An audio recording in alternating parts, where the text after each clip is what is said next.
Waalaikumsalam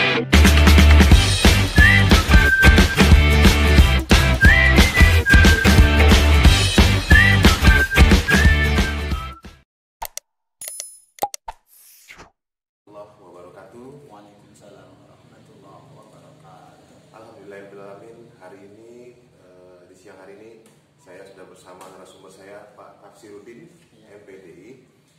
Beliau adalah seorang pengajar, dosen di salah satu sekolah tinggi agama Islam Staidiniyah, Pak ya. Staidiniyah, sini ya. Staidiniyah Pekanbaru. Jadi beliau ini adalah dosen pengembangan masyarakat Islam. Jadi di Staidiniyah itu saat ini ada namanya jurusan pengembangan masyarakat Islam. Untuk lebih jelasnya jurusan ini seperti apa, mungkin nanti kita tanyakan Pak Tafsiruddin. Jadi sebelum itu saya mengucapkan selamat beribadah puasa bagi yang menjalankan. Semoga ibadah puasa kita hari ini diridhoi Allah SWT. Amin. Oke, kita langsung ke Pak Tafsir. Pengembangan masyarakat Islam ini mungkin bagi orang awam masih Pak ya. Ya, ini apa sih gitu loh? Mungkin bisa Pak Tafsir jelaskan sedikit itu. Baik. Sebelumnya kami mengucapkan Assalamualaikum warahmatullahi wabarakatuh. Kepada segenap pemirsa, selamat menjalankan ibadah puasa Ramadan. Alhamdulillah hari ini sudah hari yang ke-23. Ini nggak terasa. Lebaran aja. Sangat istimewa. Iya. Baik, terkait dengan prodi pengembangan masyarakat Islam atau yang disingkat dengan PMI, ini memang sebenarnya adalah prodi yang unggulan atau prodi yang luar biasa. Kenapa demikian? Karena di Riau ini prodi pengembangan masyarakat Islam ini sepertinya baru ada dua. Satu di Sekolah Tinggi Agama Islam Staidiniyah Pekanbaru, yang satu lagi di Winsuska. Berarti baru ada dua. Nah, prodi pengembangan masyarakat Islam yang ada di Staidiniyah Pekanbaru ini memang memiliki misi khusus. Apa misi dari prodi tersebut? Adalah menjadikan program studi yang unggul di tingkat nasional, dan mereka prodi ini mencetak lulusan-lulusan yang berkualitas, terpercaya, yang berasaskan nilai-nilai keislaman dan impact di bidang pengembangan masyarakat Islam. Kemudian prodi ini juga memiliki tujuan, Mas ya. Tujuannya itu ada 3M. M yang pertama, M1, yaitu menjadikan calon sarjana sosial di bidang pengembangan masyarakat Islam yang memiliki akidah yang kokoh, memiliki integritas keislaman yang kuat, dan memiliki ilmu sosial ke masyarakat Islam yang baik. Itu yang pertama. Kemudian yang kedua, tujuannya adalah menyiapkan calon sarjana yang mumpuni di bidang penyuluhan agama Islam dan pemberdayaan masyarakat Islam yang memiliki jiwa entrepreneurship. Itu yang kedua. Kemudian yang ketiga, menghasilkan lulusan yang mempunyai kemampuan akademik di bidang pemberdayaan masyarakat, bidang sosial, bidang administrasi, dan bidang dakwah Islamiyah secara profesional. Jadi kami berpikir begini, Mas Riki ya, terkait dengan prodi pengembangan masyarakat Islam. Jadi sebenarnya manusia itu memiliki dua potensi. Potensi secara intelektualitas, berarti pemikiran seseorang. Kemudian potensi kreativitas seseorang. Nah, dua potensi ini akan menghasilkan sesuatu yang sangat baik, yang sangat luar biasa, apabila potensi-potensi tersebut itu dipupuk, tidak dibiarkan. Makanya prodi pengembangan masyarakat Islam ini memupuk terkait dengan intelektualitas mahasiswa, terkait dengan keislamannya seperti apa, pemikirannya seperti apa. Nah, ini akan dipupuk nih. Secara kreativitas, orang itu kan punya bakat, ya, punya bakat. Tapi bakat itu harus dipupuk. Kalau tidak dipupuk nanti akan berhenti atau tidak subur. Maka disitulah tugas tujuan dari prodi pengembangan masyarakat Islam juga akan memupuk, menjadikan dua hal tersebut itu memiliki hasil yang sempurna, yang luar biasa. Itu kira-kira tentang prodi pengembangan masyarakat Islam yang ada di Sekolah Tinggi Agama Islam Setaidiniyah Pekanbaru. Oke, berarti sebenarnya prodi pengembangan masyarakat Islam ini luas, Pak. Ya. Sangat luas cakupannya. Kita bisa menjangkau apa saja, gitu ya maksudnya. Jadi untuk kejelasannya seperti itu. Jadi kalau nanti ada yang ingin mencoba kuliah di pengembangan masyarakat Islam, khususnya di Setaidiniyah Pekanbaru, lebih kurang gambaran seperti Pak Tafsir jelaskan, jangan ragu karena ini prodi yang bagus. Gitu. Selain peluang-peluangnya banyak, ternyata dia ada entrepreneurship juga. Nah, ternyata juga kita dididik menjadi seorang pengusaha, menjadi seorang dakwah, dan jadi sesuatu yang mungkin bermanfaat bagi masyarakat. Luas, tapi sebenarnya intinya hanya dua sebenarnya. Dia mendidik agar semua mahasiswa itu memiliki kaya tentang ilmu keislaman dengan kaya tentang ilmu sosial kemasyarakatan. Intinya sebenarnya ada dua itu, cukup simpel yang bisa kita paham. Artinya apa? Untuk mahasiswa ke depan lulusan prodi PMI itu dia akan hidup mandiri. Kenapa bisa mandiri? Karena secara intelektualitas sudah dibina, dididik dengan baik, secara kreativitas pun juga dibina, dididik dengan baik. Nah, kira-kira itu. Berarti ada dua fokus, tapi itu tidak menutup kemungkinan nanti peluang kedepannya lebih besar. Betul. Jadi untuk berikutnya saya sudah siapkan pertanyaan tuh Pak Tafsir. Jadi kita akan banyak yang kita bahas, tapi tetap terkait dengan pengembangan masyarakat Islam. Kita terkait dengan itu. Baik. Jadi untuk yang pertama itu Pak Tafsir, tadi sudah kita jelaskan ya disiplin ilmu pengembangan masyarakat Islam itu seperti apa, lebih kurang. Nanti kalau ada yang kurang nanti kita bisa tambahkan lagi ke beliau apa itu lebih luas lagi mengenai pengembangan masyarakat Islam. Jadi yang kedua ini pertanyaan saya, apakah pengembangan masyarakat Islam mampu menjelaskan masalah sosial di tengah masyarakat kita saat ini? Betul. Jadi begini, karena memang dia sejak perkuliahan itu dididik dan dilatih untuk mengatasi masalah-masalah sosial, khususnya sosial terkait dengan ekonomi. Karena dia tugasnya nanti di masyarakat itu lulusan untuk memperdayakan. Contoh sederhana, misalkan di suatu lingkungan, katakanlah ada ibu-ibu rumah tangga barangkali tidak punya kerjaan wajib di luar rumah misalkan. Setelah kerjaan wajib di rumah selesai, waktu mereka kosong. Nah, ini bisa diperdayakan. Bagaimana? Diperdayakan mungkin dengan memberikan pelatihan terkait dengan internship misalkan, entrepreneur misalkan, sehingga kesenjangan sosial di masyarakat itu dapat diselesaikan. Atau mungkin sekarang katakanlah kenakalan remaja misalkan, kriminalitas misalkan. Ini nanti lulusan dari prodi pengembangan masyarakat Islam akan bisa memberikan pencerahan-pencerahan kepada mereka. Kenapa? Karena memang dia selain untuk mengatasi masalah-masalah sosial, tetapi dia juga berdakwah. Nah, berdakwah itu tentu penuh nasihat yang ada di dalamnya. Maka orang itu sebenarnya mindsetnya itu harus dibentuk, harus didakwai begitu. Ketika mereka mindsetnya sudah terbentuk, sudah didakwai, maka insya Allah masalah-masalah kesenjangan sosial itu akan mudah teratasi. Dan itu yang bisa mengatasi adalah mahasiswa sarjana lulusan dari prodi pengembangan masyarakat Islam. Jadi dia bisa mampu juga untuk mengurangi kemiskinan, gitu. Ya, tidak langsung gitu. Kemudian juga kriminalitas ya. Berarti media yang digunakan sebenarnya dakwah tadi. Bisa dakwah. Jadi ya. Bisa jadi dakwah tadi untuk bisa interaksi dengan masyarakat. Cuman dakwah itu tidak dimaknai yang begitu sempit, dakwah di panggung, tidak. Dakwah itu bermacam-macam gitu loh, tidak sempit. Apalagi prodi pengembangan masyarakat Islam itu kan mengikuti IPTEK ya, perkembangan zaman juga. Perkembangan zaman. Jadi mahasiswa itu memang dilatih untuk hal itu gitu loh. Kita dakwah tidak hanya di mimbar, tetapi juga bisa menggunakan teknologi sesuai dengan kemajuan zaman saat ini.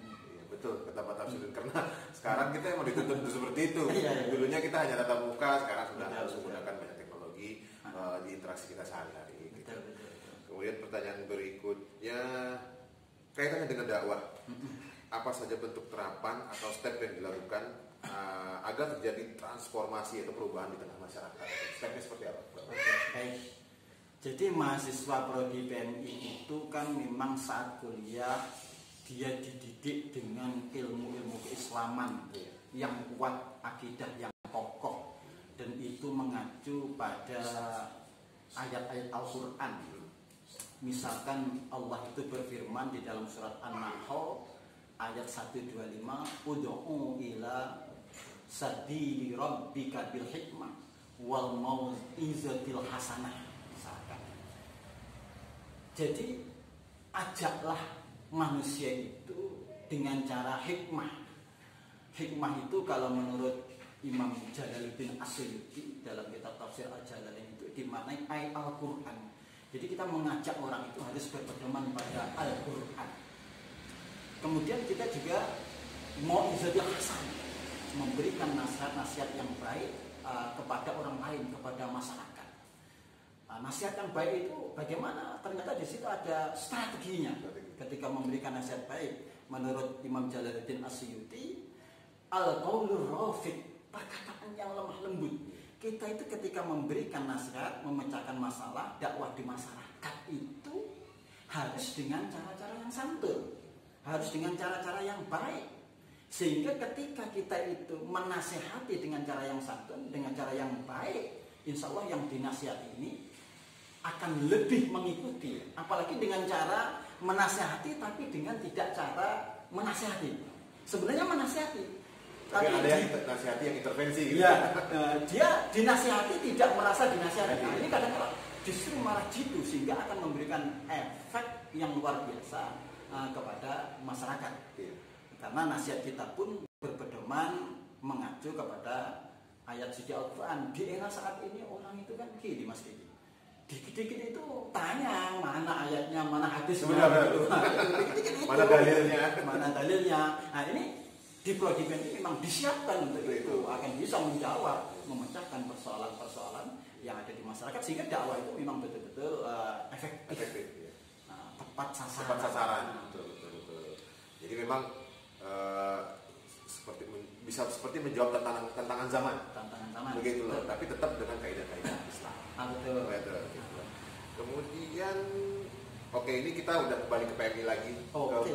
Secara edukasi, secara pendidikannya, gitu kan.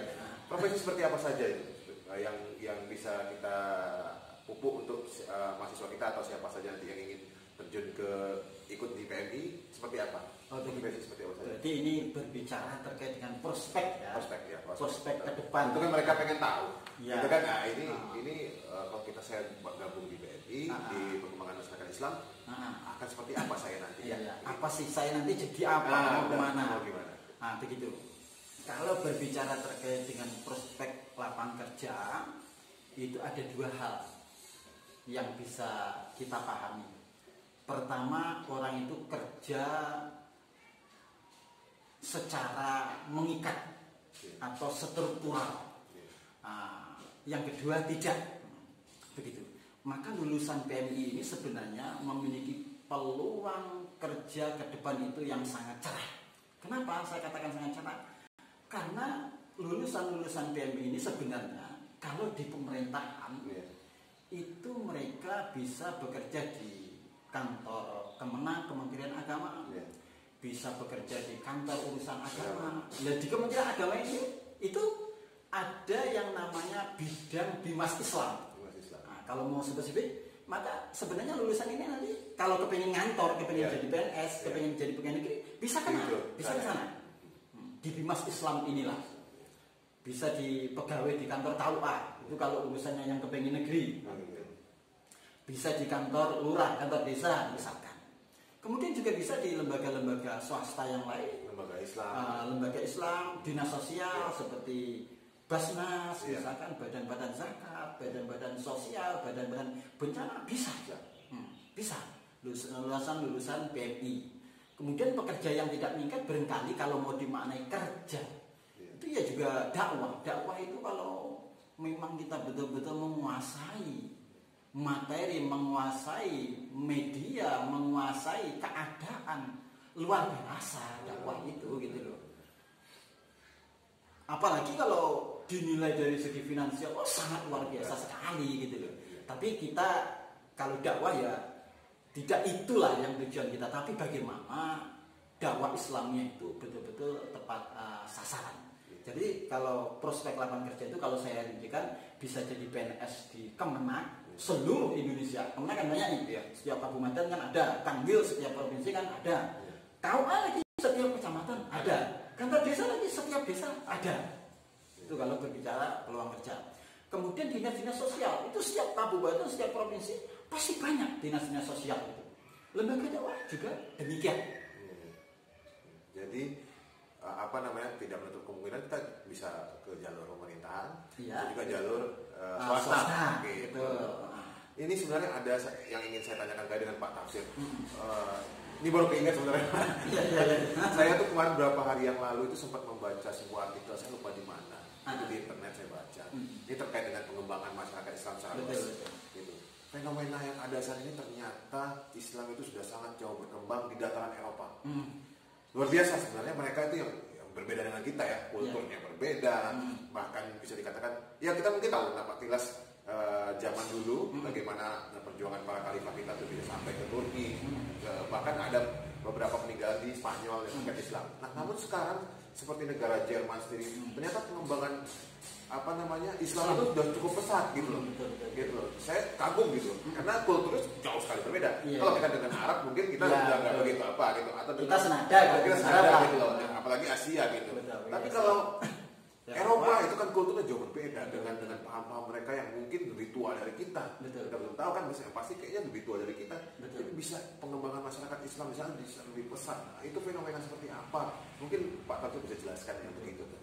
Barangkali begini, Mas Riki, di dalam surat Al-Jum'ah itu dikatakan ayatnya kurang lebih begini. Fa'idza qudiyatis shalah famtasiru fil ardh wabtaghu min fadlillah. Jadi ketika kalian itu selesai menjalankan ibadah sholat, maka kalian bekerjalah untuk mencari rezeki Allah. Lah rezeki Allah itu sangat luas. Lah berbicara dengan rezeki, hari ini orang kalau berbicara orang Eropa mungkin bisa dikatakan dia semacam tak butuh lagi rezeki, saking melimpahnya. Tapi ternyata ketenangan batin, ketenangan jiwa itu memang diwujudkan dari ajaran Islam, gitu, dari ajaran Islam. Nah, Islam itu kan mengajarkan manusia itu ibadah dulu, baru bekerja. Walaupun bekerja itu sebenarnya juga ibadah. Tadi ibadah dulu selesaikan, baru bekerja. Ayat ini sebenarnya ada asbabun nuzulnya. Dulu ceritanya asbabun nuzulnya ketika Rasulullah di Madinah sedang Jumatan khutbah gitu. Lalu ada pedagang yang datang, ada yang mukul lonceng, tandanya pedagang itu datang. Lalu orang yang Jumatan itu pada keluar lah lari. Nah, gitu. Di masjid itu tak tinggal 12 orang atau berapa gitu. Hanya ayat itu turun kan begitu. Ibadah dulu baru bekerja. Lah makna yang bisa kita petik dari ayat ini sebenarnya kita apapun yang kita lakukan itu harus bernilai ibadah gitu ya. Harus bernilai ibadah. Maka orang sekaya apapun ya, kalau dia tidak beriman, tidak memiliki agama Islam, itu nanti kan akhirnya kan nol. Akhirnya nol. Jadi saya kira wajar kalau negara Eropa yang secara ekonomi dia sudah merasa puas, tapi untuk mencari ketenangan, keselamatan akhirat, hari ini mungkin dia harus hijrah bondong-bondong agar supaya mereka itu untuk memeluk ajaran Islam. Lah, terkait dengan persoalan perkembangan masyarakat Islam, maka disinilah fungsinya prodi pengembangan masyarakat Islam, misalkan tidak hanya di Eropa, di wilayah kita pun hari ini juga banyak. Masih banyak banyak orang yang masuk Islam begitu ya kan? Banyak orang yang masuk Islam karena memang dalam Islam itulah dia akan mendapatkan ketenangan. Jadi ibadah dulu, kerja. Kalau dulu kan enggak, orang itu kan orang Eropa kan kerja aja kan, kerja aja. Sampai ada yang mengatakan kenapa sih orang sana kayak orang Indonesia? Enggak, orang Indonesia waktunya dibagi dua, satu untuk ibadah, satu untuk kerja. Yang sana untuk kerja aja. Nah, mungkin barangkali saat ini dia tidak hanya bekerja aja, tapi ibadah juga. Iya. Jadi yang terpenting adalah ibadah dulu, baru bekerja. Lah fantasiru, nah, ini pemberdayaan lagi. Fantasiru ini memang kalau dilihat dalam tafsirannya itu amrun ibahah, perintah yang sifatnya diperbolehkan. Artinya begini, orang itu juga harus setelah ibadah itu tidak boleh malas-malasan gitu. Makanya sarjana-sarjana atau calon sarjana pengembangan masyarakat Islam ini dididik untuk bagaimana dia itu menjadi orang Islam yang gigih, untuk menjadi orang Islam yang semangat, untuk menjadi orang Islam yang memiliki ekonomi yang luar biasa. Saya kira begitu, Mas. Berarti tantangannya lumayan ya. Iya. Karena kita tuh harus mengembangkan agama kita sendiri loh. Iya. Kalau menurut saya seperti itu gitu loh. Jadi ada sebenarnya satu lagi yang ingin saya tanyakan ke Pak Tafsir. Mungkin setelah nanti kita tutup, saya pernah melihat juga membaca sejarah ya, bagaimana dulu Islam masuk ke Indonesia. Iya, betul. Ya kan mereka dulu di zamannya kalau kita bilang Sunan kali ya. Iya, Sunan Kalijaga yang termasuk aktif mengembangkan Islam. Ya, mungkin pertama mungkin di Indonesia. Betul. Mungkin. Tapi di pendekatan yang dia gunakan itu sebenarnya dengan ada pendekatan budaya, pendekatan kultur. Jadi ya mungkin kita bisa lihat seperti masjid. Ya. Masjid ini hampir mirip pura kan? Ya. Zaman dia. Mungkin karena bagaimana beliau dulu mencoba untuk dakwah, mengajak mereka ke dalam Islam dengan cara pendekatan dengan kultur kebudayaan. Nah di PMI sendiri, di pengembangan masyarakat Islam sendiri ada nggak fokus ke untuk budayanya ini? Kita mengikat orang secara budaya atau secara kultur gitu? Ya, betul. Jadi begini, kalau melihat sejarah, memang kenapa Islam di Indonesia itu luar biasa diterima oleh 90% lebih lah ya. Kalangan masyarakat, karena memang dakwahnya itu tadi mengacu kepada ayat tadi. Dia memberikan nasihat itu penuh dengan kearifan. Bahkan dia pertama itu mengikuti budaya. Budaya itu sebenarnya tidak perlu dihilangkan, Pak. Tapi bagaimana budaya itu dipoles dengan Islam. Nah, itu yang harus dipahami. Sedekah, sedekah itu Islam. Tapi bentuk sedekah apel, bentuk sedekah nanas, bentuk sedekah kates orang-orang kampung, itu kan mengikuti budaya. Karena dulu belum ada buat itu. Lah perannya apa ini prodi pengembangan masyarakat Islam terkait dengan dakwah Islamiyah, terkait dengan kebudayaan ini seperti apa? Memang mahasiswa prodi pengembangan masyarakat Islam ini diberi semacam pemikiran Islamnya itu Islam yang moderat. Islam yang menghargai budaya setempat. Memang budaya itu ada yang perlu kita hilangkan, ada. Tapi tidak semua budaya itu kita hilangkan. Ya. Tapi bagaimana budaya itu kita poles dengan keislaman. Karena kalau kita datang itu langsung menghilangkan budaya setempat, saya kira kita akan ditolak. Iya, benar. Akan ditolak gitu ya. Tapi pelan-pelan. Nah, itulah kelebihan prodi pengembangan masyarakat Islam. Jadi dia bisa hidup di mana-mana gitu loh. Walaupun budayanya berbeda-beda. Orang Riau, orang Melayu, orang Jawa, masih kita kan? Dari Sumatera Barat. Sumatera Barat, mungkin budaya kita beda-beda gitu ya. Budaya kita beda. Tapi bagaimana budaya itu semuanya adalah bernilai Islami. Nah, itu yang terpenting. Oke, menarik. Karena memang kalau saya berpikirnya itu Pak Tafsir, pengembangan masyarakat ini sebenarnya prospeknya bagus sekali. Kenapa? Kita butuh orang-orang seperti ini di masa akan datang. Betul. Mengingat sepertinya pergeseran khususnya Indonesia. Betul. Pak ya. Pergeseran nilai Islam sudah mulai terkikis. Jadi kita mulai ya seperti mungkin harus teknologi seperti apa. Jadi kita butuh mereka mahasiswa atau anak-anak kita nanti yang mampu menjawab tantangan zaman itu. Betul. Ini mereka. Jadi lulusan prodi PMI itu langsung bisa dilepas Mas Riki. Langsung bisa dilepas. Karena dia andai kata belum bekerja di tempat yang struktural, di kantoran, dia kan punya skill. Iya, benar. Punya skill dakwah, punya skill kreativitas. Ini menjadi modal utama. Kadang-kadang ini yang tidak disadari oleh orang-orang kadang-kadang gitu. Jadi wah saya harus begini. Orang itu kalau sudah punya skill, punya kelebihan, itu dia mau ditaruh dimanapun bisa berbaur. Bisa dia berbaur gitu loh. Di desa sekalipun misalkan bisa mereka, apalagi di kota itu jelas. Karena memang pendidikannya terkait dengan hal itu. Jadi masalah edukasi juga terkait edukasi PMI ini, pengembangan masyarakat Islam ini memang kalau kita bayangkan prospek ke depannya jelas akan ada prospeknya. Karena juga zaman juga sudah berubah. Betul. Dan kita tidak ingin Islam ini hilang. Betul. Jadi maksudnya anak muda kita ke depan juga harus dicekoki betul ilmu ya. Yang juga nanti diintegrasikan dengan amalan Islam gitu loh. Betul. Jadi ini yang untuk yang terakhir Pak Tafsir, sebenarnya ke depan itu tantangannya seperti apa untuk PMI ini? Tantangan ke depannya apa?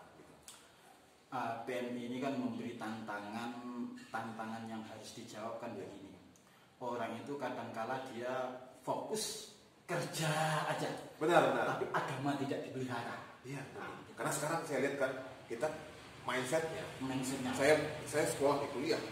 Saya kan nanti dapat kerja. Betul. Ya. Tapi kan rasanya ada yang kurang gitu.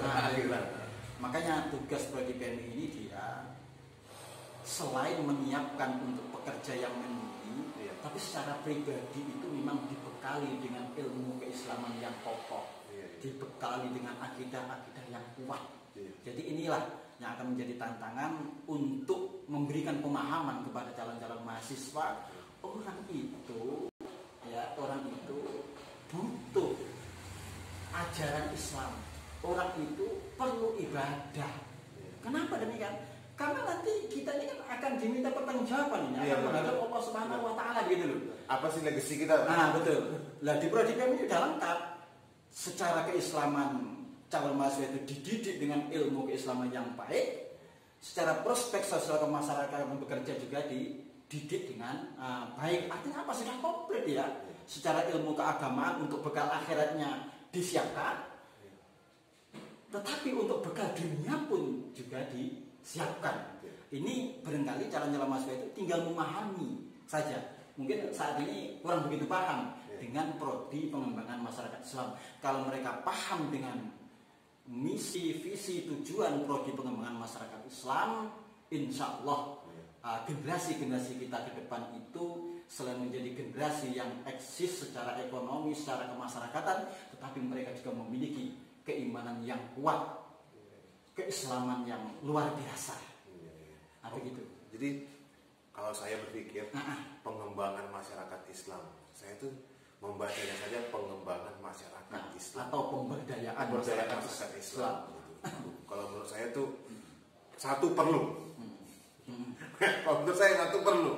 Kenapa? Ini akan ada pengikisan-pengikisan yang akan ditambal-tambal lagi oleh nanti kawan-kawan kita atau rekan-rekan kita yang di pengembangan masyarakat Islam ini. Mereka lah yang akan menjadi tambalnya gitu. Jadi jika ada nanti yang mulai keluar dari jalur, mereka mungkin bisa difungsikan untuk itu. Itu yang pertama. Yang kedua, pengembangan masyarakat Islam itu saya, kenapa nama pengembangan ini betul-betul apa? Karena tantangannya juga luar biasa gitu. Kita tidak bisa berdiam diri dengan kondisi aja gitu seperti ini gitu. Kita butuh orang-orang yang memang bisa membantu kita menjawab permasalahan-permasalahan. Terutama itu dikaitkan dengan kajian Islam.